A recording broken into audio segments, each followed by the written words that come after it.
نبی پاک صلی اللہ علیہ وسلم ذرا حدیث کے لفظوں پر غور کرنا. حضور علیہ الصلوۃ والسلام فرمانے لگے میں نے معراج کی رات کچھ لوگ دیکھے. یہ بات نہ سنائے میری آگے، سنائے، اس بات کو آگے پہنچائیں، اس حدیث کو روایت کریں.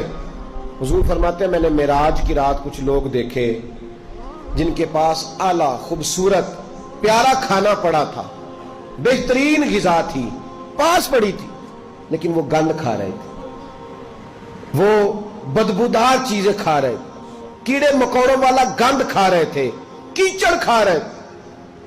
تو میں نے کہا کہ جبریل یہ کون ہے؟ تو عرض کی یا رسول اللہ صلی اللہ علیہ وسلم یہ آپ کی امت کا وہ شادی شدہ شخص ہے جس کے گھر میں خوبصورت بیوی ہوتی تھی پر اس کی نظریں پھر بھی گندی تھی.